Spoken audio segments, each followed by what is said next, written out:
Hello students. हम देख रहे थे कि जो अपने पास वेव मोशन है उस वेव मोशन के अंदर स्टेशनरी वेव जो है वो किस तरीके से प्रोड्यूस होती है। उन्हीं स्टेशनरी वेव के अंदर हम देखते हैं कि स्टेशनरी वेव जो है वो मेनली स्ट्रिंग के अंदर किस तरीके से प्रोड्यूस होंगे। तो हम यहाँ पर देखते हैं आज का जो अपना टॉपिक है हम देखेंगे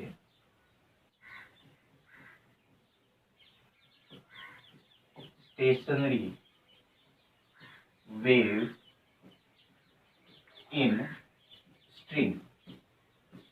कोई भी आपके पास स्ट्रिंग है उस स्ट्रिंग के अंदर स्टेशनरी वेव जो है वो किस तरीके से प्रोड्यूस होंगी। तो यहाँ पर हम बात कर रहे हैं स्ट्रिंग की, तो स्ट्रिंग के अंदर जो वेव प्रोड्यूस होगी स्टेशनरी वेव, उसके बारे में आपको क्या ध्यान में रखना है कि कोई भी स्टेशनरी वेव जो है वो कब प्रोड्यूस होती है, जब कोई भी दो वेव इम्पोज होती है। कोई भी दो वेव इम्पोज होती हैं, लेकिन जो दोनों वेव इम्पोज हो रही हैं वो दोनों वेव सेम क्वालिटी की होनी चाहिए। यानी या तो जो दोनों आपके पास वेव्स हैं वो बोथ लॉन्गिट्यूडनल हो, बोथ लॉन्गिट्यूडनल हो, या फिर दोनों की दोनों जो आपके पास वेव है वो वेव हो ट्रांसवर्स। यानी ऐसे नहीं हो सकता कि एक वेव तो लॉन्गिट्यूडनल है और दूसरी वेव ट्रांसवर्स है तो दोनों मिलकर जो है वो स्टेशनरी वेव प्रोड्यूस कर लेंगे, ऐसा कभी भी नहीं हो सकता। बोथ लॉन्गिट्यूडनल, दोनों की दोनों वेव या तो लॉन्गिट्यूडनल होनी चाहिए या दोनों की दोनों वेव जो है वो आपके पास ट्रांसवर्स वेव होनी चाहिए, तब जाकर स्टेशनरी वेव वहां पर प्रोड्यूस होती है। अब हम यहाँ पर देखते हैं कि जो स्टेशनरी वेव अपने पास है यहाँ पर जो स्ट्रिंग के अंदर बनेगी वो किस तरीके की बनेगी और क्या क्या उसके अंदर क्वालिटीज होंगी। तो हम बोलते हैं कि यहाँ पर अपने पास दो रिजिड एंड है, ये मीन पोजीशन हो गई, और एक वेव जो है, एक जो स्ट्रिंग है वो स्ट्रिंग जो है वो इस तरीके से टाइड है इन दोनों एंड के बीच में। ठीक है, यही मेन पोजीशन, और स्ट्रिंग जो है वो टाइड है। इस स्ट्रिंग के अंदर जो टेंशन की वैल्यू है, जो टेंशन प्रोड्यूस होगा रिजिड एंड की वजह से, उस टेंशन की वैल्यू है आपके पास है टी, और जो लेंथ है इस स्ट्रिंग की वो लेंथ है आपके पास है स्मॉल एल। यानी ये जो यहां से लेकर यहां तक जो आपके पास लेंथ है स्ट्रिंग की वो कितनी है, एल। अब जब मैं इस स्ट्रिंग के किसी भी एक पार्ट को पकड़कर ऊपर की ओर खींचूं या नीचे की ओर खींचूं, तो ये जो यहाँ पर वेव है जो प्रोड्यूस होगी वो वेव यहाँ से इस तरीके से मोशन करती हुई इस एंड तक जाएगी और यहाँ से इसका रिफ्लेक्शन होगा। रिफ्लेक्शन के बाद में वेव वापस से आएगी, रिफ्लेक्टेड वेव, और जब दोनों वेव मिल जाएंगी यहाँ पर इंसिडेंस वेव और रिफ्लेक्टिव वेव, तो दोनों वेव जब यहाँ पर मिल जाएंगी तो हम बोलेंगे कि यहाँ पर आपके पास जो है वो स्टेशनरी वेव बन गई है। ठीक है, तो यहां से अगर हम देखें नॉर्मल कंडीशन की बात करें तो हमारे पास टेंशन टी है, लेंथ एल है। अगर आपको वेलोसिटी ऑफ साउंड गिवन हो, वेलोसिटी ऑफ साउंड वेव या वेलोसिटी ऑफ ट्रांसवर्स वेव आपको गिवन हो in string, velocity of transverse wave in string is equal to v आपको गिवन हो, तो हमें क्या क्या चीजें जो है वो यहाँ से देख सकते हैं हम कि अगर वेलोसिटी ऑफ ट्रांसवर्स वेव अपने को नहीं दी हुई होती तब भी हम पता लगाते, अगर दी हुई है तो और भी अच्छी बात है, अगर नहीं दी हुई होती तो मैं बोलता हूँ velocity of transverse wave in string कितनी होती है, v is equal to under root T upon में स्मॉल एम। स्मॉल एम क्या होता है, स्मॉल एम होता है मास per unit length. Small M क्या होता है, मास पर यूनिट लेंथ होता है। तो मुझे यहाँ पर वेलोसिटी ऑफ ट्रांसवर्स वेव जो है वो इसके अंदर मिल जाती। अब इसके अंदर जो स्टेशनरी वेव प्रोड्यूस हो रही है उसको हम बोलेंगे ट्रांसवर्स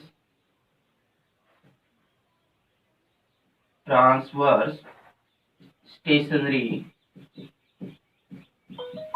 ट्रांसवर्स स्टेशनरी वेव, इसको हम क्या बोलेंगे, जो यहाँ पर वेव प्रोड्यूस होगी स्टेशनरी वेव, उसको हम बोलेंगे ट्रांसवर्स स्टेशनरी वेव। अगर आपके पास वेलोसिटी की वैल्यू है तो क्या आप फ्रीक्वेंसी की वैल्यू इसके अंदर कैलकुलेट कर सकते हो क्या? बोले हाँ सर कर सकते हैं हम लोग, क्योंकि वेलोसिटी के अंदर और फ्रीक्वेंसी के अंदर अपने पास रिलेशन होता है। क्या रिलेशन होता है?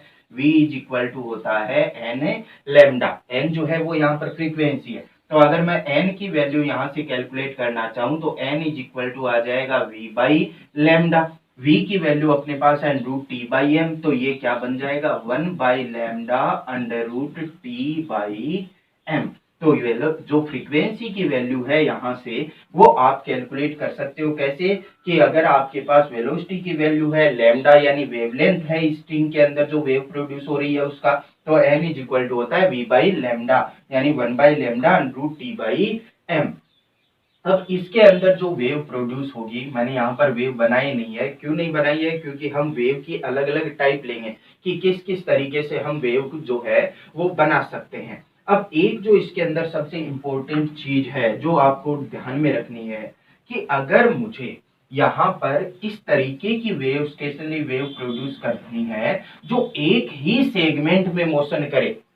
आपको याद हो तो स्टेशनरी वेव जो है वो अलग अलग सेगमेंट के टर्म में मोशन करती है, अलग सेगमेंट फिर अलग सेगमेंट फिर अलग सेगमेंट। तो यहाँ पर जो हम देख रहे हैं, हम ये कहते हैं कि अगर मुझे यहाँ पर सेगमेंट एक ही बनाना हो तो मैं इस स्ट्रिंग को कहां से पकड़कर खींचूंगा? ये पल्क जो मैं करूंगा तो कहां से पकड़कर पल्क करूंगा? मैं कहूंगा अगर मुझे एक ही यहाँ पर वेव बनानी है तो एक ही स्टेशनरी वेव कब बनेगी? जब एक वेव जो है वो इस तरीके से जाए और यही वेव जो है वो वापस रिफ्लेक्ट होकर जो है वो इस तरीके से यहाँ पर आ जाए। तो ये एक ही सेगमेंट यहाँ पर बन रहा है। अब एक ही सेगमेंट अगर बन रहा है तो मुझे यहाँ से एक रिजिड एंड से कितनी डिस्टेंस से इसे खींचना पड़ा? तो मैं कहूंगी टोटल लेंथ जो है वो यहाँ पर l है। तो अगर मैं इसे बीच में से पकड़कर खींचकर छोड़ रहा हूं तो भी ये एक सेगमेंट के अंदर वाइब्रेट होगी, यानी यहाँ से जो डिस्टेंस है वो यहाँ से डिस्टेंस कितनी हो गई? टोटल l है, तो यहाँ से यहाँ की डिस्टेंस कितनी होगी? l बाई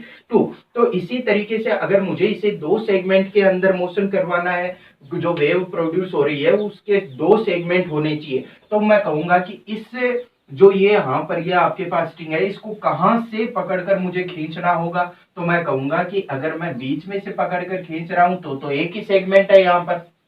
अगर मैं इसे यहां से पकड़कर खींचूं तो यहां से पकड़कर खींचूंगा तो जो सेगमेंट बनेंगे वो सेगमेंट कैसे बनेंगे? आपके पास यहां से पकड़कर खींच रहा हूं तो यहाँ पर आपके पास इस तरीके से जो है वो वेव ये प्रोड्यूस होगी। इस तरीके से वेव प्रोड्यूस होगी तो रिफ्लेक्टेड वेव जो है वो कैसे आएगी? रिफ्लेक्टेड वेव आ जाएगी ऐसे। तो सेगमेंट जो है वो कितने बन गए आपके पास? दो सेगमेंट बन गए। ऐसे ही हम आगे की ओर डिस्टेंस को जैसे जैसे मैं यहाँ पर एंड की तरफ लेता जाऊंगा तो जो सेगमेंट है, नंबर ऑफ सेगमेंट है वो इंक्रीज होते जाएंगे। तो अगर हम यहाँ पर एक ही बात लिखें कि अगर मुझे इस स्ट्रिंग के अंदर पी सेगमेंट जो है वो प्रोड्यूस करने हैं, मुझे इसके अंदर पी सेगमेंट प्रोड्यूस करने हैं, तो अगर मुझे पता करना हो कि यहाँ इस एंड से कितनी डिस्टेंस पर रखने पर, कितनी डिस्टेंस से पल्क करने पर पी सेगमेंट प्रोड्यूस होंगे, तो वो डिस्टेंस जो है वो आपको ध्यान में रखनी है कि अगर वन सेगमेंट प्रोड्यूस करना हो तो l बाई 2, अगर टू सेगमेंट प्रोड्यूस करने हो तो ये डिस्टेंस जो है वो कितनी हो जाएगी? ये यहाँ तक l बाई 2, ये कितनी बन गई? l by 4। तो टू डिस्टेंस हो तो l बाई 4, टू सेगमेंट हो सॉरी तो l बाई 4 डिस्टेंस। तो अगर p सेगमेंट बनाने हो, if string vibrates in p segments, then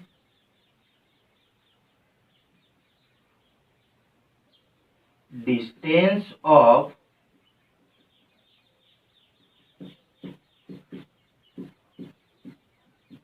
plugging point from one end one end is equal to L upon 2P। Distance कितनी हो जाएगी? L upon 2P। अब जैसे P सेगमेंट जो है नंबर ऑफ सेगमेंट है, यहाँ पर P जो है वो क्या है? Number of segment. अगर एक ही सेगमेंट बनाना हो तो P की वैल्यू 1 रख दो, डिस्टेंस कितनी आ जाएगी? एक एंड से L/2 आ गई। अगर P की वैल्यू 2 रख दूं, यानी 2 सेगमेंट करने हो तो 2 रखते ही वैल्यू क्या आ जाएगी? L/4। तो ये जो वैल्यू है आपको, ये वैल्यू जो है वो आपको ध्यान में रखनी है कि कितने सेगमेंट के अंदर ये जो स्ट्रिंग है वो वाइब्रेट हो रही है, और कितने सेगमेंट में वाइब्रेट होने के लिए हमें यहां से जो एक एंड से जो डिस्टेंस है, कितनी डिस्टेंस से हमें इसे प्लग करना होगा। तो मैं कहूंगा P सेगमेंट में अगर मोशन कर रही है तो L अपॉन 2P डिस्टेंस से हमें इसे प्लग करना होगा। अब यहां से जो हम नोड और एंटी नोड की बात करें तो नोड और एंटी नोड जो है वो कहां कहां से बनेंगे? अगर एक ही सेगमेंट बन रहा है तो एक ही सेगमेंट बन रहा है तो अलग हो जाएंगे नोड और anti node, number of node and number of anti node. और अगर दो सेगमेंट में मोशन कर रही है तो अलग अलग हो जाएंगे। तो अब जो है इस स्ट्रिंग के अंदर हम अलग अलग पार्ट्स के अंदर इसको डिवाइड करते हैं कि अगर एक ही सेगमेंट होगा तो किस तरीके से होंगे, कितने एंटी नोड बनेंगे, कितने नोड बनेंगे, और वेलोसिटी फ्रीक्वेंसी जो है स्ट्रिंग के वाइब्रेशन की वो क्या होगी। तो मैं लिख देता हूं, if P is equal to 1, if P is equal to 1, P equal to 1 होने का मतलब क्या हो गया कि number of segment is equal to 1। कि अगर ये जो आपके पास यहाँ पर जो आपने यहाँ पर बनाया है ये पूरा का पूरा प्रोसेस, इसके अंदर जो वेव मिल रही है आपको, ये वेव जो है या ये जो स्ट्रिंग है आपके पास वो एक ही सेगमेंट में मोशन कर रही है। एक ही सेगमेंट में मोशन करेगी तो किस तरीके से कहूंगा मैं कहूंगा कि एक ही सेगमेंट में मोशन करेगी तो ये तो हो गई आपके पास इंसिडेंस वेव, जो आपने यहां से प्लग की तो प्लग करने पर जो वेव प्रोड्यूस हुई वो, और यहाँ पर रिफ्लेक्ट होकर वापिस वेव चली जाएगी इस तरफ से यहाँ पर। ठीक है, ये आपके पास है रिफ्लेक्टेड वेव और ये है आपके पास इंसिडेंस वेव। अब हमें जो है इसके अंदर क्या क्या चीजें जो है वो देखनी है। तो सबसे पहली बात अगर हम देखें तो जो प्लकिंग डिस्टेंस है यहाँ से यहाँ तक की, वो प्लकिंग डिस्टेंस कितनी हो जाएगी कि टोटल डिस्टेंस स्ट्रिंग की लेंथ के इक्वल, और स्ट्रिंग की लेंथ आपके पास है स्मॉल एल के इक्वल। तो ये जो आपके पास कंप्लीट डिस्टेंस है वो तो है स्मॉल एल। ये जो प्लकिंग डिस्टेंस है ये कितनी हो जाएगी आपके पास L/2। ये प्लकिंग डिस्टेंस हो गई आपके पास L/2। तो यहां से अगर मैं वेलोसिटी की वैल्यू रखकर फ्रीक्वेंसी की वैल्यू कैलकुलेट करना चाहूं तो मैं कहूंगा सबसे पहली बात, छोटी छोटी चीजें हम लोग लिखते जाते हैं कि अगर मैं यहाँ पर लैम्डा और एल के अंदर रिलेशन लिखना चाहूं तो लैम्डा देखो क्या होता है, लैम्डा जो है वो क्या होगा यहाँ पर, तो मैं लिखूंगा कि यहां से यहां तक की अगर हम बात करें तो यहां से यहां तक ये हाफ सर्कल कंप्लीट हो रहा है एक वेव का, और एक वेव का हाफ सर्कल जब कंप्लीट होता है तो जो लैम्डा की वैल्यू है, जो वेवलेंथ है उसका, वो कितना होता है। तो मैं कहूंगा एक यहां से यहां पॉइंट से इस वाले पॉइंट तक जब जा रहा है तो हाफ सर्कल कंप्लीट हो रहा है, हाफ सर्कल कंप्लीट हो रहा है तो मैं कहूंगा जो वेवलेंथ है यहाँ पर, या फिर जो ये वाली डिस्टेंस है जो वेव ये कवर कर रही है वो डिस्टेंस कितनी हो जाएगी, λ/2 हो जाएगी। तो यहां से बात करें कि स्ट्रिंग की लेंथ भी यहां से यहां तक L है, और यहां से यहां तक वेव जो है वो भी कितनी डिस्टेंस कवर कर रही है, λ/2। तो ये दोनों वैल्यू जो है वो क्या हो जाएगी, इक्वल, यानी L इज इक्वल टू λ/2। कितनी डिस्टेंस से हम प्लग कर रहे हैं, L/2 डिस्टेंस से, L/2 डिस्टेंस से प्लग करने पर L इज इक्वल टू किसके हो गया, λ/2, जब सेगमेंट कितने हो, 1 सेगमेंट हो। अब अगर यहां से आपको नंबर ऑफ एंटीनोड और नंबर ऑफ नोड देखने हो तो हमने बोला था कि रिजिड एंड जो होते हैं, रिजिड एंड पर हमेशा क्या बनता है, रिजिड एंड पर हमेशा बनेगा नोड, और जो बीच वाला पॉइंट है जहां से आप इसे प्लग कर रहे हो वहां पर देखो पार्टिकल का डिस्प्लेसमेंट मैक्सिमम है, और पार्टिकल का डिस्प्लेसमेंट मैक्सिमम है इसका मतलब ये जो पॉइंट है वो क्या हो गया आपके पास, एंटी नोड हो गया। तो मैं लिखता हूं नंबर ऑफ नोड, नोड कितने बने, नोड बने आपके पास 2। नंबर ऑफ एंटीनोड, एंटीनोड कितने बने आपके पास? तो आप बोलोगे एंटीनोड जो होते हैं वो नंबर ऑफ नोड -1 होता है, तो नंबर ऑफ नोड 2 -1 1 ही है। और अगर हम डायग्राम से देखें तो भी एंटीनोड कितने बन रहे हैं? 1 ही बन रहा है, एक ही एंटीनोड बन रहा है यहाँ पर। अब अगर हम यहाँ पर फ्रीक्वेंसी की बात करेंगे, फ्रीक्वेंसी कितनी होगी, तो हम कहेंगे frequency n is equal to होती है v बाई लैम्डा, और v होता है under root T upon small m, और यहाँ पर आ गया 1 बाई लैम्डा। अब अगर लैम्डा की वैल्यू मैं एल की टर्म के अंदर लिखना चाहूं, तो लैम्डा की वैल्यू अगर मैं एल की टर्म के अंदर लिखना चाहूंगा तो लैम्डा इज इक्वल टू किसके है? 2l के। तो n जो फ्रीक्वेंसी की वैल्यू है वो है आपके पास 1 upon 2l under root T upon m। और ये जो फ्रीक्वेंसी की वैल्यू आपके पास आई है, इस फ्रीक्वेंसी की वैल्यू को बोला जाता है फंडामेंटल फ्रीक्वेंसी। इसको बोला जाएगा फंडामेंटल फ्रीक्वेंसी।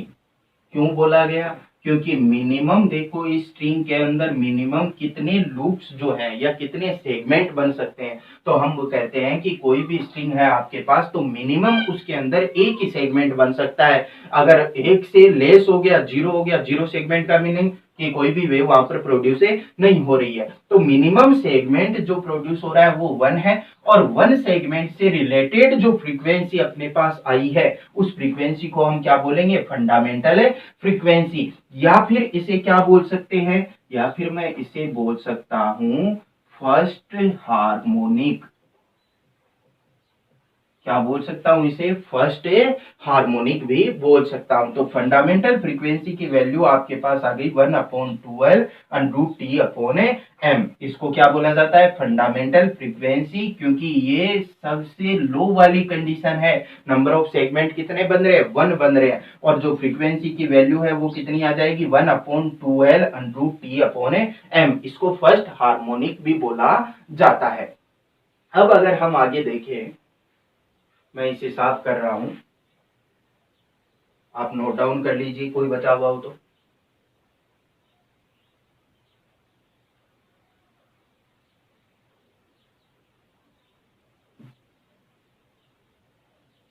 चलिए,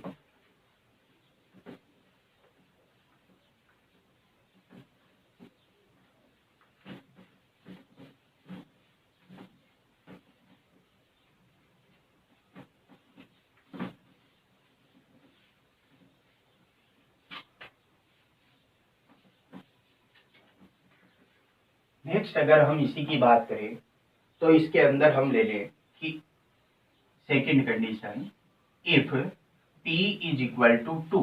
p इज इक्वल टू 2 होने का मतलब है नंबर ऑफ सेगमेंट। कितने सेगमेंट के अंदर ये स्ट्रिंग वाइब्रेट होगी, तो नंबर ऑफ सेगमेंट कितने हैं आपके पास? 2 नंबर ऑफ सेगमेंट आपको लेके चलने हैं। तो 2 नंबर ऑफ सेगमेंट अगर मैं यहाँ पर लूं तो देखिए किस तरीके की सिचुएशन बनेगी। मैं कहूंगा ये वाली जो है आपके पास, ये दोनों रिजिड एंड हो गए। यहाँ पर ये आपके पास उस स्ट्रिंग की इनिशियल पोजीशन या मीन पोजीशन हो गई। अब हमें जो है वो नंबर ऑफ सेगमेंट कितने बनाने हैं? 2। 2 नंबर ऑफ सेगमेंट बनाने के लिए डिस्टेंस कितनी होनी चाहिए? तो मैं कहूंगा डिस्टेंस जो होती है वो होती है l अपॉन 2p। p की वैल्यू 2 रखूंगा तो l अपॉन में 4, यानी एक एंड से l/4 डिस्टेंस पर आपको इस स्ट्रिंग को प्लग करना है, ऊपर की ओर खींचना है। तो l/4 डिस्टेंस हमने एज्यूम कर ली कि यहाँ पर है, यहाँ पर आपके पास है l/2, ये आपके पास हो गई l/4। तो l/4 डिस्टेंस पर जब मैं इसे प्लग करूंगा तो मैं कहूंगा वेव जो प्रोड्यूस होगी वो इस तरीके से प्रोड्यूस होगी। अब ये जो वेव है ये है आपके पास इंसिडेंस वेव। जब वो वेव जो है वो यहाँ से रिफ्लेक्ट होगी तो पाई फेज डिफरेंस प्रोड्यूस हो जाएगा, क्योंकि रिजिड एंड है। तो यहाँ से जब वो स्ट्रिंग के अंदर इस तरीके की वेव प्रोड्यूस होते हुए रिफ्लेक्टेड वेव जो है वो यहाँ से आ जाएगी आपके पास। तो नंबर ऑफ सेगमेंट जो है वो कितने बन गए आपके पास? नंबर ऑफ सेगमेंट बन गए 2। यहाँ से अगर मैं ये वाली डिस्टेंस लिखूं तो मैं कहूंगा ये वाली डिस्टेंस जो है आपके पास वो है l/4। अगर हम यहाँ पर बात करें कि ये जो टोटल है आपके पास, ये वाली जो आपके पास टोटल लेंथ है, ये टोटल लेंथ स्ट्रिंग की लेंथ के इक्वल है और स्ट्रिंग की लेंथ कितनी, स्मॉल एल है आपके पास। अब अगर हम देखेंगे लैम्डा कितना होगा, वेव कितनी डिस्टेंस कवर कर रही है, तो वेव कितनी डिस्टेंस कवर कर रही है, देखो यहां से स्टार्ट करो, यहां से यहां तक हाफ सर्कल कंप्लीट, यहां से यहां तक वापस से हाफ सर्कल कंप्लीट, यानी यहां से यहां तक एक कंप्लीट सर्कल हो गया। और कंप्लीट सर्कल के अंदर या एक कंप्लीट वाइब्रेशन के अंदर जो वेव है वो कितनी डिस्टेंस कवर करती है, वो डिस्टेंस कवर करती है लैम्डा के इक्वल। तो मैं लिखूंगा यहां पर कि L is equal to lambda, wavelength के इक्वल हो गया। अगर हम number of node and number of anti node की बात करें तो यहाँ पर रिजिड एंड बन रहा है, यहाँ पर भी रिजिड एंड बन रहा है, तो यहाँ पर नोड, यहाँ पर नोड। और देखो पार्टिकल जो है वो रेस्ट में कहां पर है, तो मुझे ये बीच वाला पॉइंट नजर आ रहा है, यहाँ पर पार्टिकल जो है वो नोड पे है, नोड है यहाँ पर मैक्सिमम डिस्प्लेसमेंट तो एंटी नोड, यहाँ पर पार्टिकल का मैक्सिमम डिस्प्लेसमेंट, तो ये क्या बन गया आपके पास, एंटी नोड बन गया। तो हम लिखेंगे number of node, number of nodes, कितने नोड्स बन रहे हैं यहाँ पर, 1 2 3, 3 नोड्स बन रहे हैं। अगर हम बात करें नंबर ऑफ एंटी नोड की, तो number of anti node is equal to कितने, 3 माइनस 1 कर दूं 2 बनेंगे, डायग्राम से देखें तो भी 1 और 1 कितने, 2 यहाँ पर अपने पास एंटी नोड बन रहे हैं। अब यहाँ पर अगर हम बात करें कि फ्रीक्वेंसी की वैल्यू कितनी होगी, तो फ्रीक्वेंसी हमें पता ही है, n is equal to V by lambda is equal to 1 by lambda under root T by M. Lambda को अगर एल की टर्म में लिखूं तो एल और लैम्डा दोनों इक्वल हैं, तो फ्रीक्वेंसी की वैल्यू जो आएगी आपके पास, वो फ्रीक्वेंसी की वैल्यू आएगी 1 upon L under root T by M. और इसको मैं बोल देता हूं n2 और इसको मैं बोल देता हूं n1, क्योंकि वो फर्स्ट थी आपके पास, ये क्या है, सेकेंड फ्रीक्वेंसी आई है। तो ये जो n2 है यहाँ पर, क्या ये फंडामेंटल है क्या, ये फंडामेंटल नहीं है, क्योंकि फंडामेंटल फ्रीक्वेंसी जो है वो लोवेस्ट फ्रीक्वेंसी होती है और इससे लोवेस्ट फ्रीक्वेंसी अपने को पहले से मिल गई थी, तो ये फंडामेंटल फ्रीक्वेंसी है। तो ये क्या है, ये आपके पास है सेकंड हार्मोनिक, ये आपके पास क्या है, सेकंड हार्मोनिक। और क्या है आपके पास, तो मैं लिखूंगा सेकंड हार्मोनिक के अलावा ये फर्स्ट ओवरटोन भी है, फर्स्ट क्या है, ओवरटोन भी है, क्योंकि ओवरटोन के अंदर हम फंडामेंटल फ्रीक्वेंसी को काउंट नहीं करते, फंडामेंटल फ्रीक्वेंसी को छोड़कर जो फ्रीक्वेंसी होती है उसे हम बोलते हैं ओवरटोन। और हार्मोनिक जो है उसके अंदर हम फंडामेंटल फ्रीक्वेंसी को काउंट करते हैं। तो वो फर्स्ट हार्मोनिक बन गई, ये सेकंड हार्मोनिक बन गई, ये फर्स्ट ओवरटोन बन गया। तो यहां से जो n2 की वैल्यू आई है अपने पास, ये सेकंड हार्मोनिक की वैल्यू है। एक स्ट्रिंग के अंदर जब नंबर ऑफ सेगमेंट कितने बनते हैं, 2 सेगमेंट जब बनते हैं, तो अब अगर इसके अंदर हम 3 सेगमेंट बनाएं, तो 3 सेगमेंट बनाने पर क्या फ्रीक्वेंसी की वैल्यू आ जाएगी,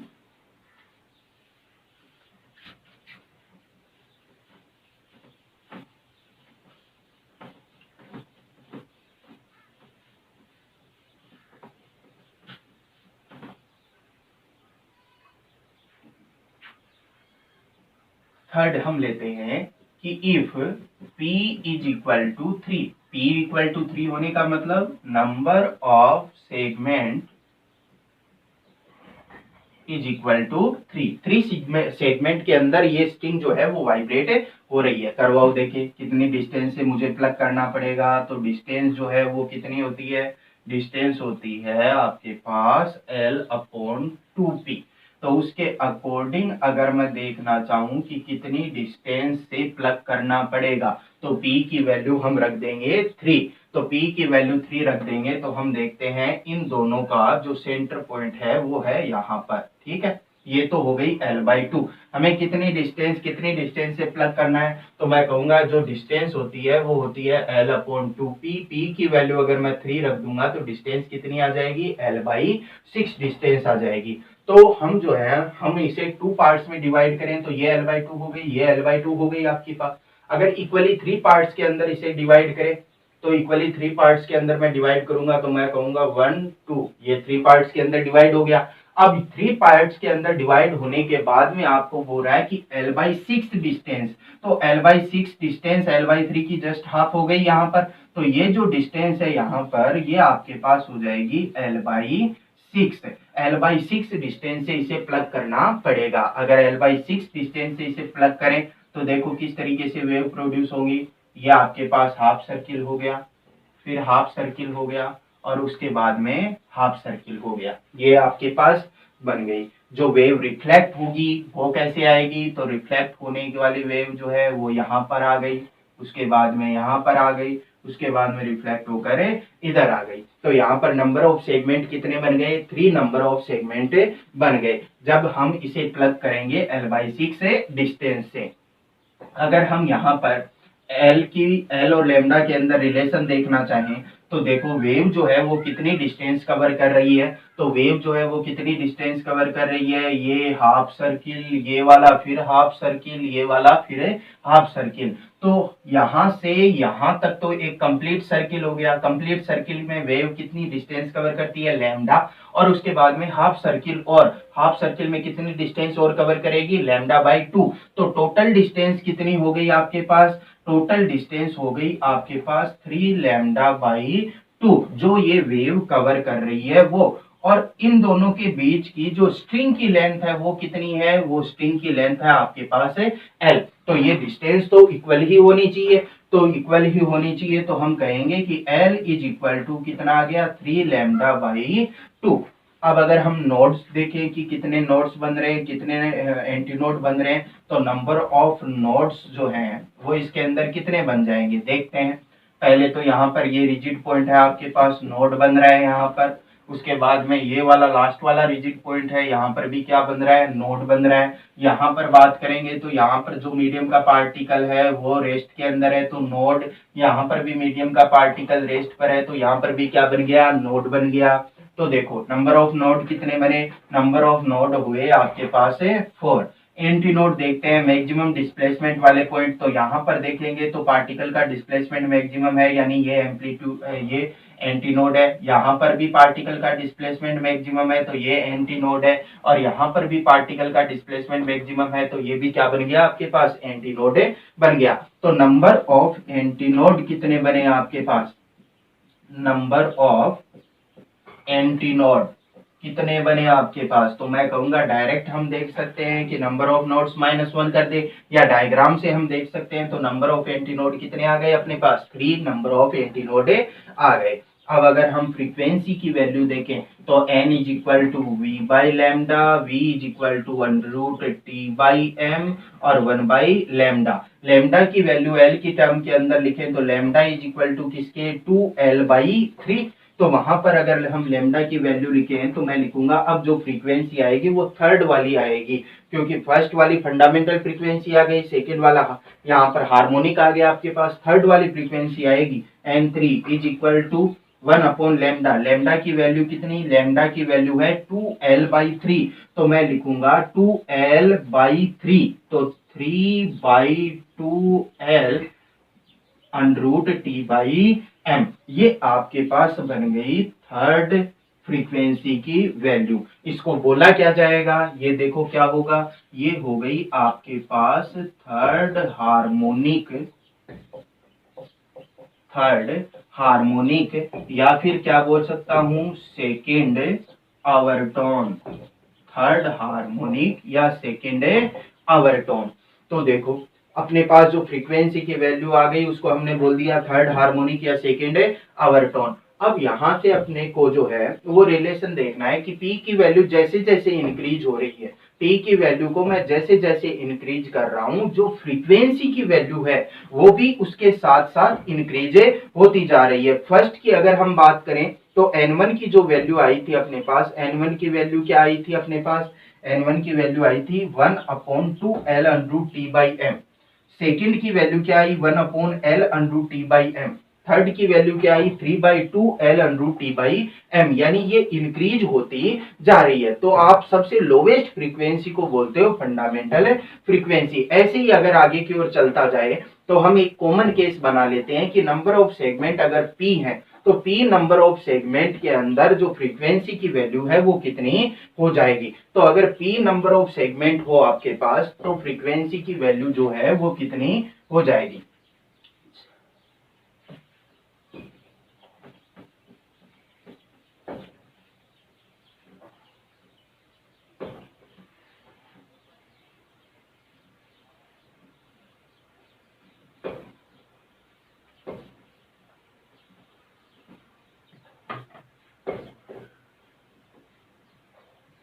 If number of segment is equal to p, आपके पास p नंबर ऑफ सेगमेंट है तो जो वेव प्रोड्यूस होगी, डायग्राम बनाने की जरूरत नहीं है, डायग्राम हमें पता है कि p जो है वो सेगमेंट बनेंगे। अगर p सेगमेंट बनेंगे तो कितनी डिस्टेंस से प्लग करना पड़ेगा, तो मैं कहूंगा डिस्टेंस ऑफ प्लगिंग, कितनी एक एंड से कितनी डिस्टेंस पर प्लग करना पड़ेगा, तो वो डिस्टेंस हो जाएगी L अपॉन 2p। L जो है वो टोटल लेंथ अगर स्ट्रिंग की है तो। अगर L और लेमडा के अंदर हम रिलेशन देखें तो L और लेमडा के अंदर रिलेशन जो है वो क्या हो जाएगा, L और लेमडा के अंदर अगर हम रिलेशन देखेंगे तो देखो क्या हो जाएगा आपके पास। अगर P सेगमेंट बन रहे हैं, जब सेगमेंट 1 बन रहा था तो सेगमेंट 1 बन रहा था तो हमने कहा L is equal to lambda by 2। जब 1 सेगमेंट बन रहा था 1 सेगमेंट, तो हमने बोल दिया कि L is equal to lambda by 2। जब 2 सेगमेंट बन रहे थे तो हमने क्या बोला, L is equal to lambda. जब 3 सेगमेंट बन रहे थे तब हमने लिख दिया L is equal to 3 lambda by 2। तो यहां से अगर हम देखें तो लेमडा बाई 2 इंक्रीज होता जा रहा है। पहले लेमडा बाई 2 था, उसमें लेमडा बाई 2 इंक्रीज होकर लेमडा बन गया, फिर लेमडा बाई 2 इंक्रीज होकर कितना बन गया, 3 लेमडा बाई 2। तो अगर हम बात करें P सेगमेंट की, तो अगर P सेगमेंट आपके पास बन रहे हो तो L की वैल्यू जो है वो लेमडा की टर्म के अंदर आ कितनी जाएगी, 3 सेगमेंट 3 लेमडा बाई 2, 2 सेगमेंट तो मैं इसे लिख देता हूं 2 लेमडा बाई 2। तो 3 segment 3 lambda by 2, P segment तो कितनी बन जाएगी, P लेमडा बाई 2। तो जो P सेगमेंट है उसके अंदर L और लेमडा के बीच में रिलेशन क्या आ जाएगा, तो मैं लिखूंगा कि L इज इक्वल टू आ जाएगा आपके पास P लेमडा बाई 2। ये L और P के अंदर आपके पास रिलेशन है आ जाएगा। अब अगर हम देखें कि नंबर ऑफ नोड्स और नंबर ऑफ एंटी नोड जो है उनके लिए, तो आपको ध्यान में रखना ही है कि number of anti node is equal to number of node minus 1। अगर हम फ्रीक्वेंसी की बात करें कि फ्रीक्वेंसी का हमें कॉमन कोई फॉर्मूला मिल जाए जिससे हम पता कर सकते हैं P की वैल्यू पुट करते हुए, तो फ्रीक्वेंसी जो है वो क्या होती है आपके पास V बाई लैम्डा, या फिर मैं लिख दूं 1 by lambda under root T by M।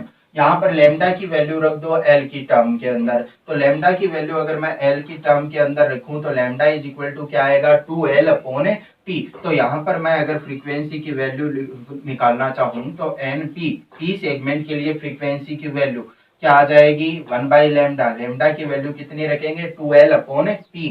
तो क्या बन जाएगा आपके पास 2L upon P under root T by M। तो ये जो फॉर्मूला है वो आप डायरेक्ट ध्यान में भी रख सकते हो। अगर अब देखिए यहाँ पर जैसे P इज इक्वल टू 1 है तो P इज इक्वल टू 1 रखने पर वैल्यू क्या आ जाएगी, 1 by 2L under root T by M, जो क्या है अपने पास फंडामेंटल फ्रीक्वेंसी है। ऐसे ही P इज इक्वल टू 2 रखूंगा तो अपने पास सेकेंड हार्मोनिक और फर्स्ट ओवरटोन आ जाएगी। P इज इक्वल टू 3 रखूंगा तो थर्ड हार्मोनिक और सेकेंड ओवरटोन आ जाएगी अपने पास। तो अगर P सेगमेंट के अंदर कोई भी जो स्ट्रिंग है वो अगर वाइब्रेट हो रही है तो हम एक कॉमन फॉर्मूला जो है वो इस प्रकार का दे सकते हैं जिससे हम डायरेक्ट जो है फ्रीक्वेंसी की वैल्यू कैलकुलेट कर सकते हैं। अब इन स्ट्रिंग के अंदर जो वाइब्रेशन होता है उससे रिलेटेड कई छोटी छोटी बातें और भी होती हैं। कौन कौन सी बात होती है, अगर हम फर्स्ट बात करें कि यहाँ पर जो हार्मोनिक प्रोड्यूस हो रही है, स्ट्रिंग के अंदर जो हार्मोनिक प्रोड्यूस हो रही है उन हार्मोनिक का रेशियो क्या होगा। तो अगर हम हार्मोनिक के रेशियो की बात करें तो हमें N1 N2 N3 तीनों की वैल्यू जो है वो पता है, उसके बेसिस पर हम हार्मोनिक का रेशियो पता कर सकते हैं। तो अगर हम लिखें रेशियो ऑफ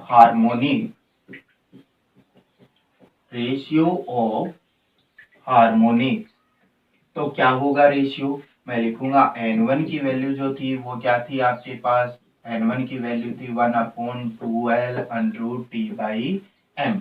N2 की वैल्यू की बात करें तो N2 की वैल्यू आई 1/L under T by M. ऐसे ही अगर N3 की बात करें तो वो वैल्यू थी आपके पास कितनी, 3L/2 under root T by M. अब यहां से देखिए मैं N2 को जो है वो लिख लेता हूं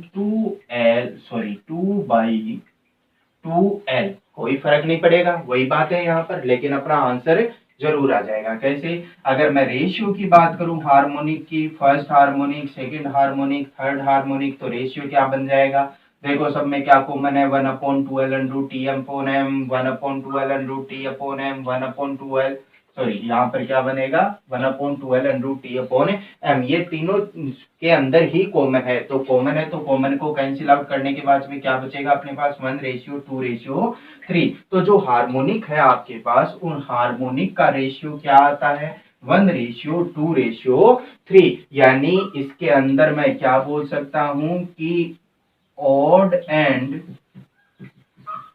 even both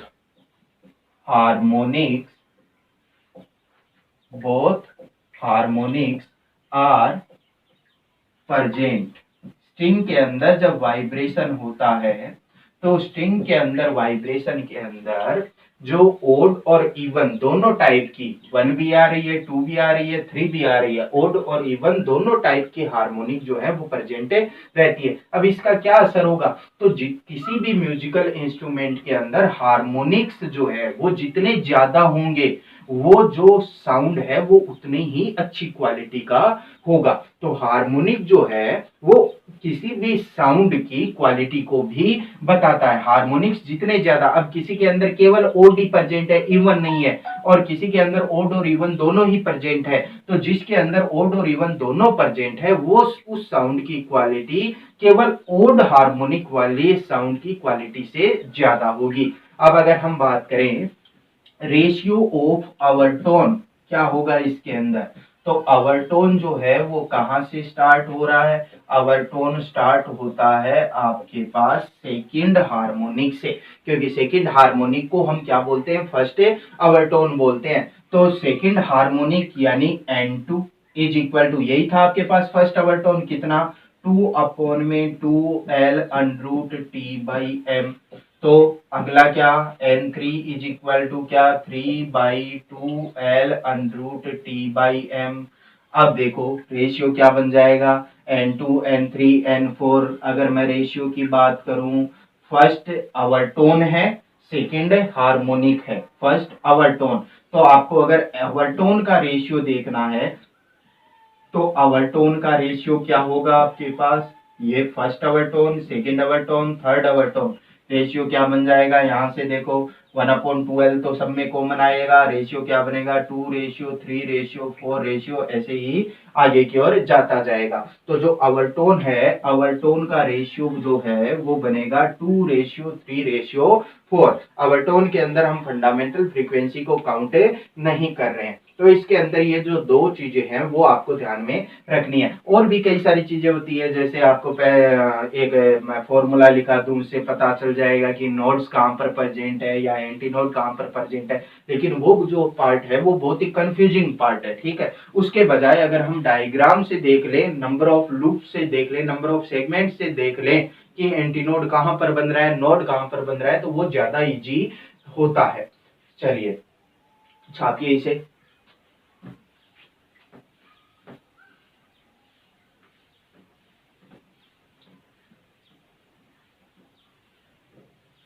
अब देखिए इसके अंदर एक केस और आ जाता है कि जैसे अब तक तो हम ये देख रहे थे कि आपके पास एक स्ट्रिंग है और वो एक स्ट्रिंग जो है वो वाइब्रेट हो रही है। अपने पास अलग केस क्या आ जाता है कि आपको दे देता है कंपोजिट ऑफ स्ट्रिंग, यानी आपके पास एक से ज्यादा स्ट्रिंग अटैच हो कोई भी दो रिजिड एंड के बीच में, तो वहां पर हम किस तरीके से वैल्यूज को देखते हैं, जैसे आपके पास ये कोई रिजिड एंड है, यहाँ पर कोई सेकंड आपके पास रिजिड एंड है, और इन दोनों रिजिड एंड के बीच में कोई दो अलग अलग लेंथ की string end to end tied up है, end to end tied up है। कैसे मैं बोलूं कि फर्स्ट आपके पास यहां से यहां तक L1 लेंथ की कोई स्ट्रिंग है जिसका मास पर यूनिट लेंथ है आपके पास M1, ठीक है। उसके बाद में इसके साथ कोई दूसरी स्ट्रिंग अटैच है, उस स्ट्रिंग की जो लेंथ है वो है आपके पास L2 और मास पर यूनिट लेंथ है उसका M2। तो यहां पर क्या होगा, सबसे पहले देखिए बोलेगा कि M1 L1 या M1 की जगह आपको वो डेंसिटी दे सकता है डायरेक्ट ρ1 की जो मास पर यूनिट लेंथ है, यानी वो लीनियर डेंसिटी हो गई। तो लीनियर डेंसिटी जो है फर्स्ट स्ट्रिंग की वो है ρ1, सेकंड स्ट्रिंग की जो लीनियर डेंसिटी है वो है ρ2। अब आपको बोलेगा कि जो L1 लेंथ वाली स्ट्रिंग है वो P लूप्स के अंदर, P सेगमेंट के अंदर वाइब्रेट हो रही है, यानी इसके अंदर जो नंबर ऑफ सेगमेंट है वो नंबर ऑफ सेगमेंट कितने हैं, P सेगमेंट जो आपके पास फर्स्ट है स्ट्रिंग है उसके अंदर नंबर ऑफ सेगमेंट कितने हैं P, और जो आपके पास सेकंड है उसके अंदर नंबर ऑफ सेगमेंट है Q नंबर ऑफ सेगमेंट, यानी फर्स्ट वाली जो स्ट्रिंग है वो P सेगमेंट के अंदर वाइब्रेट हो रही है और सेकंड वाली जो स्ट्रिंग है वो Q सेगमेंट में वाइब्रेट हो रही है। तो यहां से आपको पूछने के अंदर पूछ सकता है कि P और Q की वैल्यू ना दे, L1 L2 की वैल्यू दे दे, तो P एंड Q का रेशियो पूछ सकता है, या फिर Q की वैल्यू दे देगा, L1 L2 की वैल्यू दे देगा और आपको P की वैल्यू वो पूछ लेगा। तो इसके अंदर क्या कॉन्सेप्ट जो है वो हमें यूज करना है, तो हम क्या कहेंगे कि जब यहाँ से स्ट्रिंग, कोई भी एक स्ट्रिंग वाइब्रेट होती है, कोई भी प्लकिंग होती है यहाँ पर, तो अगर एक स्ट्रिंग को मैं प्लग करता हूँ तो इस स्ट्रिंग के अंदर जिस फ्रीक्वेंसी का साउंड जिस फ्रीक्वेंसी की वेव प्रोड्यूस होगी उसी फ्रीक्वेंसी की वेव जो है वो इस स्ट्रिंग के अंदर भी प्रोड्यूस होगी, यानी जो फ्रीक्वेंसी की वैल्यू है दोनों ही इन स्ट्रिंग के लिए, वो फ्रीक्वेंसी की वैल्यू जो है वो हमेशा कांस्टेंट रहेगी इन दोनों के लिए। तो अगर मैं फ्रीक्वेंसी की बात करूं तो मैं लिखूंगा P लूप वाली जो फर्स्ट स्ट्रिंग है आपके पास उसके अंदर फ्रीक्वेंसी की वैल्यू Q लूप वाली या Q सेगमेंट वाली सेकंड जो आपके पास L2 लेंथ वाली स्ट्रिंग है उसकी फ्रीक्वेंसी के इक्वल होगी। तो फर्स्ट के अंदर फ्रीक्वेंसी की वैल्यू होगी कितनी, तो फर्स्ट के अंदर फ्रीक्वेंसी की वैल्यू क्या होती है हमें पता है, n इज इक्वल टू होता है v बाई लैम्डा, या फिर मैं बोल दूं 1 upon lambda under root T by M. यहाँ से लैम्डा की वैल्यू अगर मैं देखूं तो P सेगमेंट जब होता है आपके पास, तो P सेगमेंट अगर होगा तो लेंथ लैम्डा की वैल्यू और L के अंदर रिलेशन क्या होता है। अगर मैं P सेगमेंट की बात करूं तो P सेगमेंट के अंदर हमने अभी अभी लिखा था कि जो लैम्डा और P जो है, लैम्डा और L जो है उनके अंदर, अब देखिए दोनों के लिए अगर मैं फ्रीक्वेंसी लिखूं, फर्स्ट वाली के लिए अगर मैं फ्रीक्वेंसी लिखूं तो मैं लिखूंगा N P first is equal to कितना आ जाएगा, लैम्डा और एल के अंदर क्या रिलेशन होता है, मैं लिखूंगा पी अपॉन में 2L1 under root T upon M. और एन क्यू सेकेंड वाली के लिए फ्रीक्वेंसी कितनी, तो मैं लिखूंगा number of segment Q upon में 2 length L2 under root T upon M आ गया यहाँ पर। तो देखो इन दोनों को हमें इक्वल करना है, इन दोनों को अगर मैं इक्वल करता हूं तो इन दोनों को इक्वल करें तो क्या बनेगा, देखो मैं लिखूंगा P अपॉन में 2L1 P upon 2L1 under root T upon M is equal to Q upon में 2L2 under root T upon में ये M1 और ये M2 लिख दिया। क्या कॉमन रहेगी यहाँ पर चीज, तो टेंशन जो प्रोड्यूस होगी, क्योंकि आपके पास दो रिजिड एंड है और दोनों रिजिड एंड के बीच में स्ट्रिंग जो है वो इस तरीके से एडजस्ट है, तो जो टेंशन की वैल्यू प्रोड्यूस होगी दोनों ही स्ट्रिंग के अंदर, वो टेंशन की वैल्यू दोनों के अंदर क्या होगी, सेम। तो टी से टी क्या हो गया, कैंसिल आउट, टू से टू क्या हो गया, कैंसिल आउट। तो पी और क्यू का जो रेशियो हमें मिलेगा यहाँ पर P अपॉन क्यू, इसको इधर ले आओ तो ये M1 इधर चला जाएगा, क्या रेशियो मिलेगा, अंडरूट अंदर तो बच जाएगा M1 अपॉन M2 और L1 बाहर जाएगा तो L1 अपॉन में L2। तो P बाई क्यू का जो रेशियो हमें यहाँ पर मिलेगा वो P बाई क्यू का रेशियो मिलेगा L1 upon L2 under root M1 upon M2। ये आपको हमेशा ध्यान में रखना है कि जब कंपोजिशन हो स्ट्रिंग्स का, तो जो स्ट्रिंग है दोनों की दोनों स्ट्रिंग वो नॉर्मल फ्रीक्वेंसी, जिस फ्रीक्वेंसी से वाइब्रेट होगी वो फ्रीक्वेंसी दोनों ही स्ट्रिंग के लिए सेम होगी। चाहे दोनों अलग अलग आपके पास M1 M2 हमने अलग अलग लिया है, इसका मतलब क्या हो गया, वो अलग अलग मटेरियल की बनी हुई स्ट्रिंग है और उनका जो मास है, मास पर यूनिट लेंथ है, वो अलग अलग है, अलग अलग सेगमेंट के अंदर दोनों वाइब्रेट हो रही हैं। तो जब वाइब्रेट हो रही हैं तो उनकी जो नॉर्मल फ्रीक्वेंसी है वो फ्रीक्वेंसी क्या रहेगी, कांस्टेंट रहेगी। चलिए छाप लिए।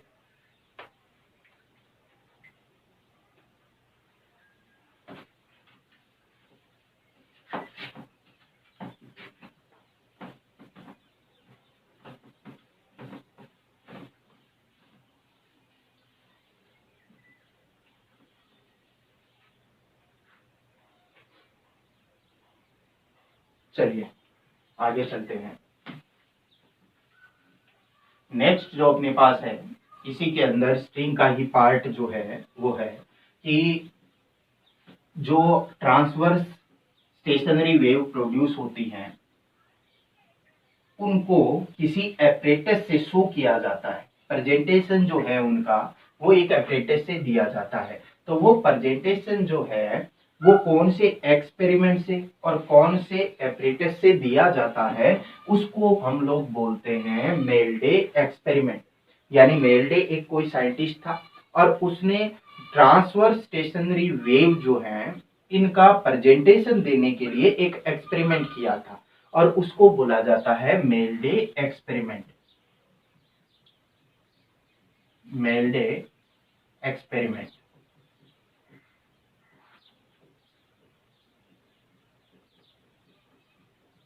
क्या एक्सपेरिमेंट था ये? तो मेल्डे ने क्या किया कि उसने एक ट्यूनिंग फोर्क लिया और उस ट्यूनिंग फोर्क को एक स्ट्रिंग के साथ कनेक्ट कर दिया दो तरीकों से, एक ट्रांसवर्स वेव के प्रोडक्शन के लिए और दूसरा लॉन्गिट्यूडनल वेव के प्रोडक्शन के लिए। और दोनों को कनेक्ट करके उसने देखा कि फ्रीक्वेंसी की वैल्यू किस तरीके की होती है। तो उसके अंदर किसने कैसे उसने ये एक्सपेरिमेंट किया वो हम देख रहे हैं कि उसने पहले क्या किया कि एक कोई ट्यूनिंग फोर्क लिया। ठीक है, ट्यूनिंग फोर्क कैसे लिया उसने, इस तरीके से उस ट्यूनिंग फोर्क को रखा। ठीक है, यहां से उसने एक स्ट्रिंग अटैच की, यहां से उसने एक स्ट्रिंग अटैच की।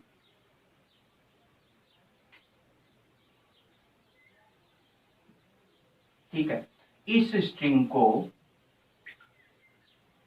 एक पुली के ऊपर से पास आउट किया। इस स्ट्रिंग को जो है वो एक पुली के ऊपर से पास आउट किया यहां, और पास आउट करते हुए यहां पर उसके साथ एक मास अटैच कर दिया या लोड अटैच कर दिया। ठीक है, अब उसने क्या किया कि यहां पर इस ट्यूनिंग फोर्क को वाइब्रेट करना स्टार्ट किया।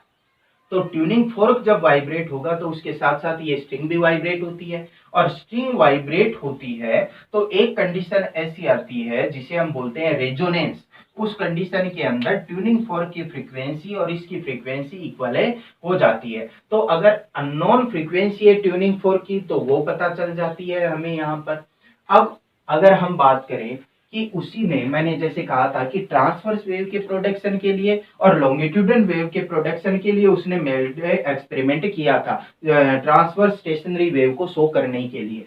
तो एक बार तो उसने जो ट्यूनिंग फॉर्क है उसको इस तरीके से अटैच किया, और दूसरा उसने किस तरीके से अटैच किया कि अब की बार उसने ट्यूनिंग फोर्क को इस तरीके से वर्टिकल रखा। वर्टिकल रखते हुए उस ट्यूनिंग फोर्क की ये जो प्रोंग है, इस प्रोंग के साथ उसने एक स्ट्रिंग को अटैच किया, ठीक है। और यही स्ट्रिंग जो है वो एक पुली पर से पास आउट हुई, एक पुली पर से पास आउट हुई, और इधर दूसरा जो एंड है स्ट्रिंग का, इस पर उसने एक लोड अटैच कर दिया एम मास का, ठीक है।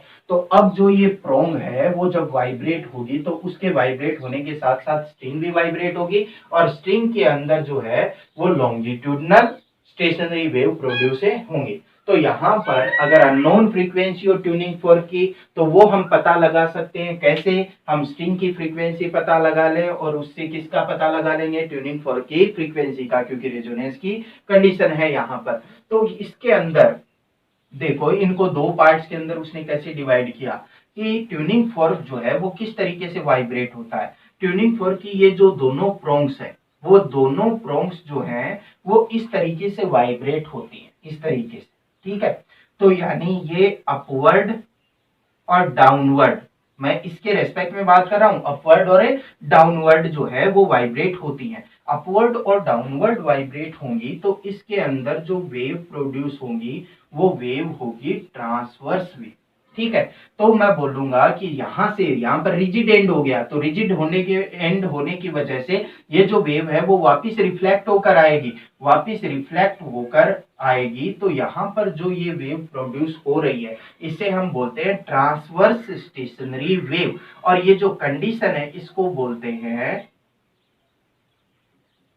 ट्रांसवर्सली, यानी जब ट्रांसवर्स स्टेशनरी वेव प्रोड्यूस हो तो इस कंडीशन को क्या बोल दिया, ट्रांसवर्सली। अब इसके अंदर क्या होगा कि ये जो प्रोंग्स है वो इस तरीके से वाइब्रेट होंगी, जो प्रोंग्स है यहाँ पर वो इस तरीके से वाइब्रेट होंगी। अब इस तरीके से ये वाइब्रेट होगी तो मैं कहूंगा कि इसके अंदर जो प्रोड्यूस होगा, ये जो प्रोंग है वो लेफ्ट और राइट मूव करेगी, लेफ्ट और राइट मूव करेगी, तो इसके अंदर लॉन्गिट्यूडनल स्टेशनरी वेव प्रोड्यूस हो जाएगी। मैं लॉन्गिट्यूडनल वेव को एक बार इसी तरीके से शो करूं तो मैं कहूंगा यहाँ पर लॉन्गिट्यूडनल वेव शो हो रही है, यहाँ पर रिजिड एंड आ गया, तो रिजिड एंड आने पर ये इस तरीके से वापस रिफ्लेक्ट होकर आएंगी और लॉन्गिट्यूडनल स्टेशनरी वेवें बनाएंगी। जब लॉन्गिट्यूडनल स्टेशनरी वेव बनाएंगी तो ये जो यहाँ पर आपके पास एक्सपेरिमेंट है इसको उसने नाम दे दिया लॉन्गिट्यूडनल या लॉन्गिट्यूडनली, ठीक है। उसको तो क्या नाम दे दिया, ट्रांसवर्सली, और इसको नाम दे दिया लॉन्गिट्यूडनली। अब देखो, हमें वैल्यू अगर देखनी है कि इस स्ट्रिंग के अंदर वाइब्रेशन जो फ्रीक्वेंसी है वो कितनी होगी, तो हमें कैलकुलेशन करनी पड़ेगी, वी की जो अपने पास फॉर्मूला होता है स्ट्रिंग के अंदर वेलोसिटी का वो लगाना पड़ेगा। तो हम बोलेंगे कि ये जो लेंथ है यहाँ से लेकर यहाँ तक की, यही लेंथ हम यहाँ पर कंसीडर करेंगे। तो ये जो लेंथ है आपके पास ये है एल, ठीक है। मास अटैच है, मास अटैच होने की वजह से टेंशन प्रोड्यूस होगा, उस टेंशन की वैल्यू हमने कितनी लिख ली, टी। ऐसे ही ये वाली जो स्ट्रिंग है यहाँ पर इसकी लेंथ भी हमने ले ली एल, और इस मास की वजह से जो टेंशन प्रोड्यूस हो रहा है उसे भी हमने कितना ले लिया, टी ही ले लिया, अगर मास सेम है तो। अब देखो, दोनों के अंदर हम बात करें वन बाय वन, तो फर्स्ट चीज इसके अंदर की जो वेव प्रोड्यूस होंगी वो ट्रांसवर्स वेव प्रोड्यूस होंगी, क्योंकि जो ये प्रोंग है वो स्ट्रिंग के परपेंडिकुलर मूव करेगा, जो ये जो प्रोंग है वो अप एंड डाउन मूव करेगा, तो स्ट्रिंग जो है उसके क्या करेगा, ये परपेंडिकुलर मूव करेगा। तो मैं लिखूंगा prongs of tuning fork, prongs of tuning fork vibrates perpendicularly to string, perpendicularly to string, ठीक है। क्या बोल दिया कि जो प्रोंग्स है वो अप एंड डाउन मूव कर रही हैं और इसके अंदर जो वेव प्रोड्यूस हो रही है स्ट्रिंग जो है वो इस डायरेक्शन के अलोंग है, तो स्ट्रिंग के परपेंडिकुलर मूव कर रहा है। इसके अंदर अगर हम बात करें तो मैं क्या लिखूंगा, मैं लिखूंगा prongs of tuning fork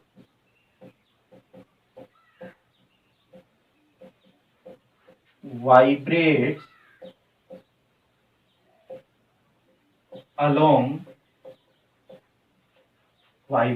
along string, string के अलोंग ही वाइब्रेट हो रही है, तो उसके अंदर लॉन्गिट्यूडनल वेव जो है वो उसका प्रोडक्शन हो जाएगा। अब प्रोंग्स की बात होगी। अब अगर मैं रेजोनेंस की बात करूं तो जो इम्पोर्टेंट चीज है इस मेल्डे एक्सपेरिमेंट की, सबसे इम्पोर्टेंट चीज यही है। क्या है इसकी सबसे इम्पोर्टेंट चीज, देखो कि जो फ्रीक्वेंसी की वैल्यू, हम रेजोनेंस की बात करेंगे तो रेजोनेंस की बात करेंगे तो मैं लिखूंगा कि जो ट्यूनिंग फोर्क की फ्रीक्वेंसी है वही किसकी फ्रीक्वेंसी हो जाएगी, यहाँ पर स्ट्रिंग के अंदर जो वेव प्रोड्यूस हो रही है उसकी। तो इसके अंदर तो ये चीज जो है वो सही से फिट बैठती है कि मैं लिख दूं कि frequency of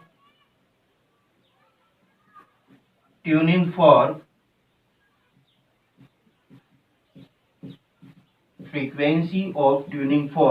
is equal to frequency of string, frequency of string। लेकिन उसके अंदर क्या इंपॉर्टेंट चीज रह जाएगी, उसके अंदर ये रह जाएगा कि इसके अंदर अगर हम बात करें तो ये जो प्रोंग है वो लेफ्ट एंड राइट मूव कर रहा है, लेफ्ट एंड राइट मूव कर रहा है, तो जो ट्यूनिंग फोर्क की फ्रीक्वेंसी है और जो स्ट्रिंग की फ्रीक्वेंसी है इन दोनों के बीच में डिफरेंस प्रोड्यूस हो जाता है। और वो डिफरेंस जो है वो प्रोड्यूस होगा कितना, अगर हम डिफरेंस की बात करें कि वो डिफरेंस जो है वो कितना प्रोड्यूस हो जाएगा, तो मैं क्या लिखूंगा, frequency of tuning fork, frequency of tuning fork is equal to 2 into frequency of string। क्या लिख लिया हमने कि जो स्ट्रिंग की फ्रीक्वेंसी है उसकी जस्ट डबल होगी ट्यूनिंग फोर्क की फ्रीक्वेंसी। क्यों हुई है, क्यों कैसे हुई, मैं कहूंगा कि ये जो दोनों प्रोंग है वो एक साथ मूव करती हैं, ये जो दोनों प्रोंग है वो एक साथ अप एंड डाउन मूव करती है। यानी ऐसा नहीं होता ट्यूनिंग फोर्क में कि केवल ये वाली प्रोंग ही मूव कर रही है, ये वाली जो प्रोंग है वो भी अप एंड डाउन मूव करती है। तो जब ये अप एंड डाउन मूव करती है तो इसके साथ ही जो स्ट्रिंग है वो भी अप एंड डाउन उसी फ्रीक्वेंसी से मूव कर रही है। लेकिन यहाँ पर क्या होता है, यहाँ पर लेफ्ट एंड राइट जब मूव कर रही है ये स्ट्रिंग, तो ये वाली जो प्रोंग है वो तो फ्री है, ये तो लेफ्ट एंड राइट जो है वो मूव कर रही है, ये लेकिन ये वाली जो प्रोंग है वो इस स्ट्रिंग के साथ अटैच है और इस स्ट्रिंग के अंदर टेंशन टी जो है वो भी है। तो जब ये वाली प्रोंग जो है वो इस तरफ मूव करने की कोशिश करेगी, इस तरफ मूव करने की कोशिश करेगी, तो ये जो स्ट्रिंग है वो स्ट्रिंग इसको इधर मूव करने से रोकेगी, अपोज करेगी उसके इधर मोशन करने का। इधर तो वो इजीली मोशन कर जाएगा, लेकिन जब इस तरफ मोशन करेगा तो वो जो स्ट्रिंग है वो अपोज करेगी इसे, और इसी अपोज करने की वजह से जो ट्यूनिंग फोर्क की जो रियल फ्रीक्वेंसी है स्ट्रिंग की, वो स्ट्रिंग की रियल फ्रीक्वेंसी ट्यूनिंग फोर्क की फ्रीक्वेंसी से लेस हो जाती है, या मैं बोल दूं कि जस्ट हाफ हो जाती है। इसी वजह से frequency of tuning fork is equal to 2 into frequency of string. अब अगर हम फ्रीक्वेंसी की बात करें, यहाँ पर स्ट्रिंग के अंदर जो फ्रीक्वेंसी प्रोड्यूस होगी वो कितनी होगी, तो मैं अगर यहाँ पर लिखूं कि पी लूप्स जो है या पी सेगमेंट जो है वो यहाँ पर ये वेव जो है वो बना रही है, तो अगर पी सेगमेंट बना रही है तो मैं कहूंगा कि फ्रीक्वेंसी की जो वैल्यू है जो स्ट्रिंग के अंदर प्रोड्यूस होगी वो फ्रीक्वेंसी की वैल्यू क्या हो जाएगी, तो फ्रीक्वेंसी की वैल्यू हो जाएगी P upon 2L under root T upon M। ये फ्रीक्वेंसी की वैल्यू हो जाएगी। किसकी फ्रीक्वेंसी है ये फ्रीक्वेंसी है आपके पास है स्ट्रिंग की और स्ट्रिंग की फ्रीक्वेंसी ट्यूनिंग फोर्क के इक्वल है, तो मैं लिखूंगा ट्यूनिंग फोर्क और स्ट्रिंग की फ्रीक्वेंसी दोनों इक्वल हैं। इक्वल होने की वजह से दोनों की वैल्यू कितनी है, n is equal to P upon 12 under T by M. अगर इसके अंदर हम फ्रीक्वेंसी की वैल्यू देखें तो फ्रीक्वेंसी वही आपके पास n is equal to string की फ्रीक्वेंसी की बात कर रहा हूं मैं, तो स्ट्रिंग की फ्रीक्वेंसी कितनी हो जाएगी, अगर ये भी लूप्स जो हैं वो p हो या p सेगमेंट हो यहाँ पर अपने पास, तो जब p सेगमेंट होंगे तो कितना बन जाएगा, मैं लिखूंगा p अपॉन में 2l under root T upon m। और ये जो यहाँ पर आपके पास फ्रीक्वेंसी है, ये फ्रीक्वेंसी किसकी है, ये है फ्रीक्वेंसी ऑफ स्ट्रिंग। ये किसकी फ्रीक्वेंसी है, स्ट्रिंग की। अगर बात करें फ्रीक्वेंसी ऑफ ट्यूनिंग फोर्क की, तो frequency of tuning fork is equal to 2 into N. 2 into N की value p upon 2l under root T by M. 2 से 2 कैंसिल आउट, तो फ्रीक्वेंसी ऑफ ट्यूनिंग फोर्क कितनी आ गई आपके पास, p upon L under root T by M. तो frequency of tuning fork p upon L under root 2 by M और frequency of string p by 2l under root T by M. ये है आपके पास frequency of tuning fork, frequency of tuning fork. अब अगर हम बात करें यहाँ पर कि अगर जो मेलोडी लो होता है, इसी के अंदर उसने लो दे दिया, कोई नया लो नहीं है, बस वही फटी पुरानी बातें हैं कि अगर L और M कांस्टेंट हो, L और M कांस्टेंट हो, तो किसी कांस्टेंट फ्रीक्वेंसी के लिए P under root T is equal to क्या हो जाएगा, कांस्टेंट हो जाएगा। अगर L M N, if L M N constant हो, अगर L M N कांस्टेंट हो तो P under root T is equal to constant, और इसी को बोला जाता है मेल्डे लो।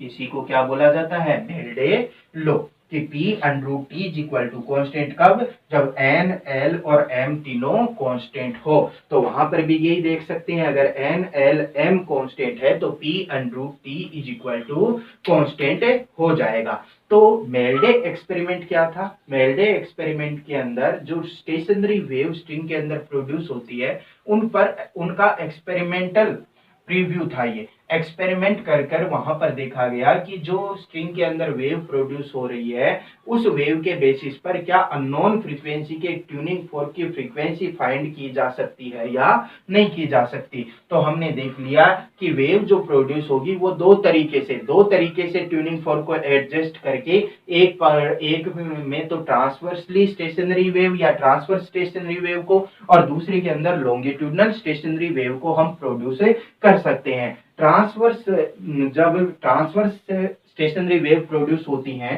तो वहां पर हम बोलते हैं कि frequency of tuning fork is equal to frequency of string. और अगर हम लॉन्गिट्यूडनली इसे अटैच करते हैं ट्यूनिंग फोर्क को, तो हम क्या बोलेंगे, frequency of tuning fork is equal to 2 into frequency of string. बस ये जो यहाँ पर ये वाली जो चीज है वो आपको ध्यान में रखनी है, क्योंकि यहीं पर आकर हम सबसे ज्यादा बार गलती करते हैं, क्योंकि हम यहाँ पर यही देख लेते हैं कि जैसा यहाँ पर हो रहा है वैसे ही वहां पर होगा, लेकिन यहाँ पर टेंशन की वजह से जो ट्यूनिंग फोर्क की फ्रीक्वेंसी है वो स्ट्रिंग की फ्रीक्वेंसी से डबल होती है, क्योंकि जब ये ट्यूनिंग फोर्क इधर मूव करता है तो स्ट्रिंग जो है वो इसके साथ ही इधर मूव करती है।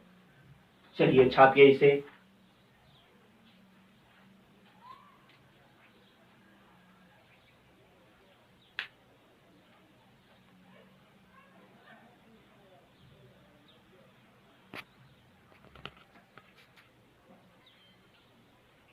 चलिए नेक्स्ट जो अपने पास है, इसी के अंदर एक छोटा सा टॉपिक है सोनोमीटर।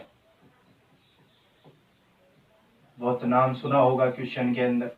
छोटे छोटे क्वेश्चन जो हैं वो इससे पूछता है। नीट के अंदर तो बहुत सारे क्वेश्चन आपकी शीट्स के अंदर मिल जाएंगे, डीपीपीज के अंदर बहुत सारे क्वेश्चन आपको मिल जाएंगे सोनोमीटर के, कि छोटे छोटे क्वेश्चन होते हैं, बहुत ही छोटे छोटे। होता क्या है सोनोमीटर, तो सोनोमीटर के लिए आपको जो है वो ये नजर आ रहा होगा डायग्राम।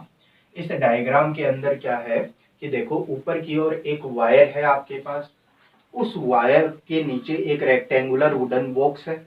रेक्टेंगुलर वुडन बॉक्स जो है वो यहाँ पर जो ये स्ट्रिंग जो है वो जब वाइब्रेट होती है तो उस वाइब्रेशन की वजह से जो साउंड प्रोड्यूस होता है, उस साउंड की लाउडनेस को इंक्रीज करने के लिए यूज में किया जाता है इस रेक्टेंगुलर वुडन बॉक्स को। इसके साथ स्मॉल एम मास अटैच है। इस स्मॉल एम मास के अंदर हम देखते हैं स्मॉल एम मास की वजह से एक टेंशन प्रोड्यूस हो रही है। अब ये जो स्ट्रिंग है वो स्ट्रिंग जो है वो 3 पार्ट्स के अंदर डिवाइड है। बीच के अंदर 2 ब्रिज बने हुए हैं, ठीक है, और उन दोनों ब्रिज के बीच की जो डिस्टेंस है, बीच की जो स्ट्रिंग की लेंथ है, वो हमें काम में लेनी है। अब इन दोनों ब्रिज के बीच के अंदर वायर के ऊपर एक राइडर रखा हुआ होता है।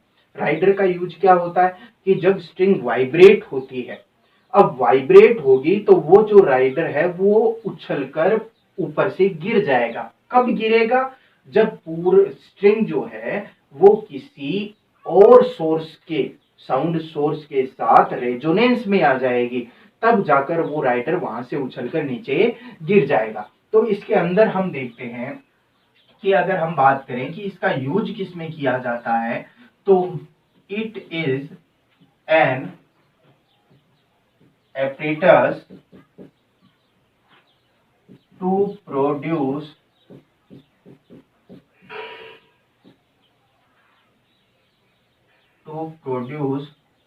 resonance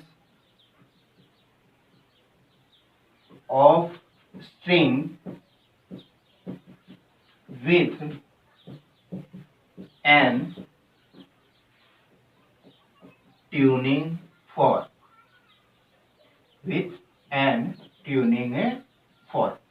कोई भी आप एक ट्यूनिंग फोर्क ले रहे हो, और ट्यूनिंग फोर्क को जब हम इस, आपको ये जो होल बने हुए नजर आ रहे होंगे इस वुडन बॉक्स के अंदर, जब ट्यूनिंग फोर्क को वाइब्रेट कराकर इन वुडन बॉक्स के जो होल हैं इनके अंदर रख दिया जाता है, तो वुडन बॉक्स वाइब्रेट करना स्टार्ट कर देता है और उसके साथ ही स्ट्रिंग भी वाइब्रेट करना स्टार्ट कर जाती है। जब ट्यूनिंग फोर्क और स्ट्रिंग के अंदर जो वाइब्रेशन हो रहे हैं उन दोनों की फ्रीक्वेंसी इक्वल हो जाती है, यानी सिस्टम रेजोनेंस के अंदर आ जाता है, तब जो राइडर वहां से है वो उछलकर नीचे की ओर गिर जाता है। अब अगर दोनों जो ब्रिज हैं उन दोनों ब्रिजों के बीच के डिस्टेंस को मैं अगर एल एज्यूम कर लूं, if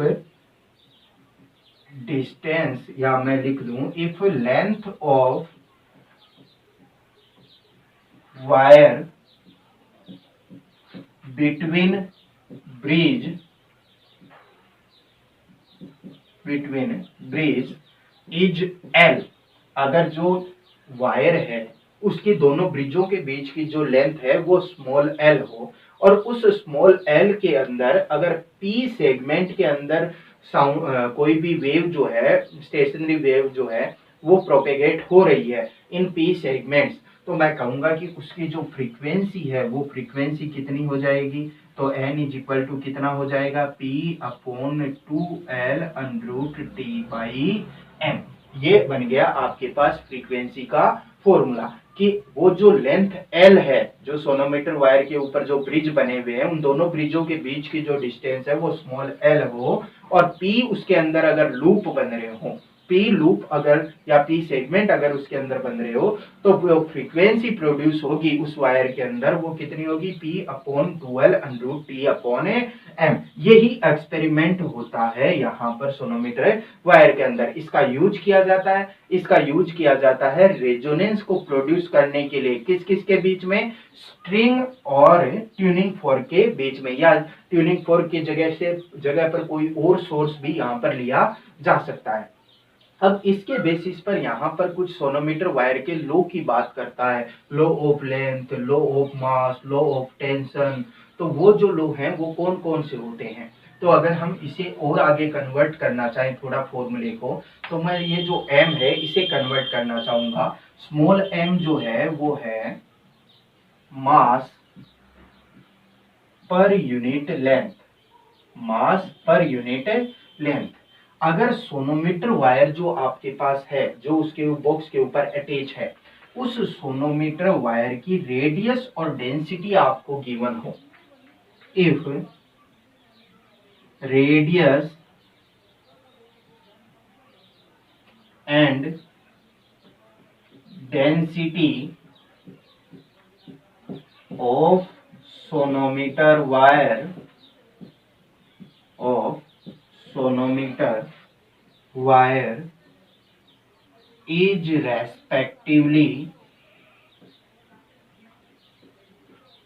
is respectively R and D, then अगर R रेडियस हो और D जो है वो डेंसिटी हो, तो मैं मास पर यूनिट लेंथ को क्या लिख सकता हूं, मैं मास पर यूनिट लेंथ को क्या लिखूंगा, पाई आर स्क्वायर इंटू में डी। हमने पहले भी ये लिखा था कि स्मॉल एम यानी मास पर यूनिट लेंथ है, ये मास नहीं है, मास पर यूनिट लेंथ। तो मास पर यूनिट लेंथ क्या हो जाएगा, पाई आर स्क्वायर डी। तो यहाँ पर जो फ्रीक्वेंसी के फॉर्मूला है वो क्या बन जाएगा, P upon 12 under root T upon pi R square D. तो ये भी आपके पास यहाँ पर सोनोमीटर वायर के जो फ्रीक्वेंसी है उसकी वैल्यू आ जाती है। सॉरी। अब अगर नेक्स्ट अगर इसके अंदर देखें कुछ लॉज की बात होती है, तो डायग्राम को देखते हुए और इन फ्रीक्वेंसी की वैल्यूज को देखते हुए हम लोग यहाँ पर वो लॉज जो है वो देखते हैं। तो क्या क्या लॉज होते हैं वो डायग्राम आप छापिए और इधर वाला ये कंप्लीट कीजिए। हम लॉज शुरू करते हैं, इसके क्या क्या लॉज होते हैं।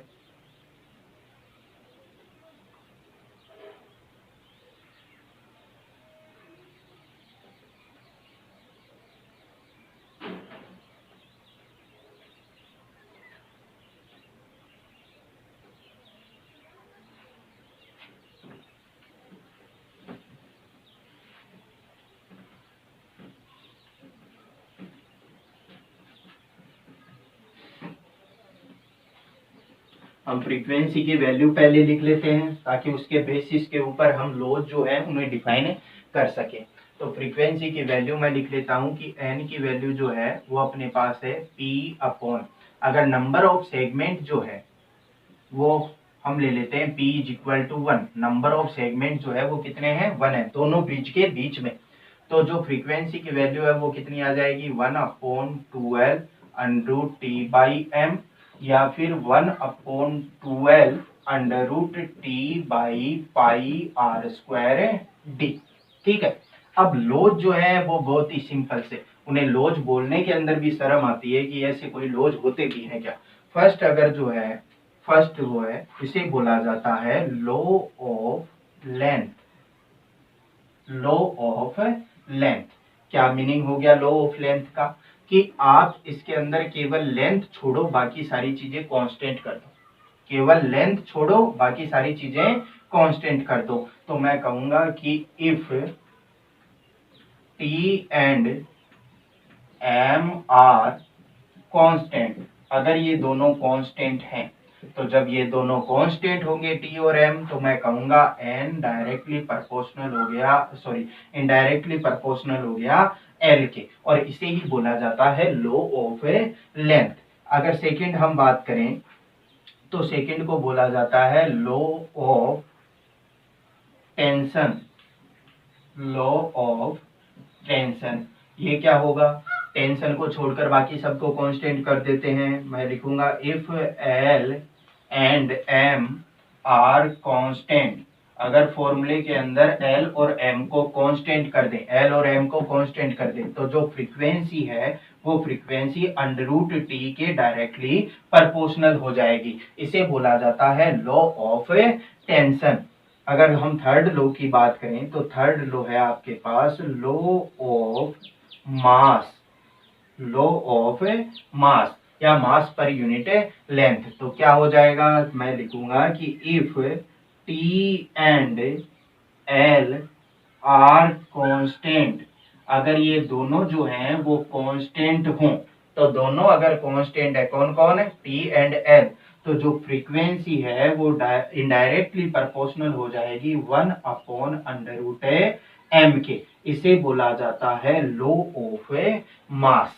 अगर नेक्स्ट हम बात करें जो अपने पास फोर्थ है, अगर हम फोर्थ लॉ की बात करें तो वो होता है आपके पास law of density. Law of density क्या होगा, डेंसिटी को छोड़कर बाकी सबको कांस्टेंट कर दो। अगर डेंसिटी को छोड़कर मैं कांस्टेंट करूं टी एल को, आर तो वैसे ही कांस्टेंट रहेगी।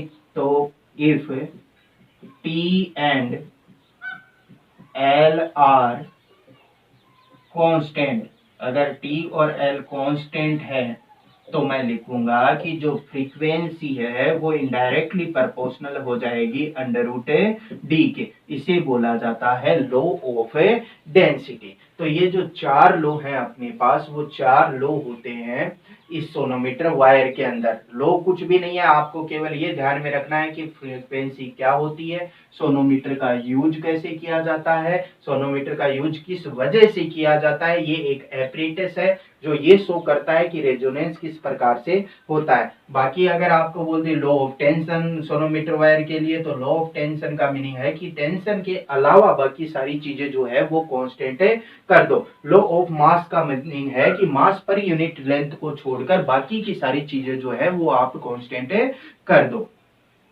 तो चलिए इस लेक्चर के अंदर आज इतना ही, आगे हम देखते हैं नेक्स्ट लेक्चर के अंदर। Thank you.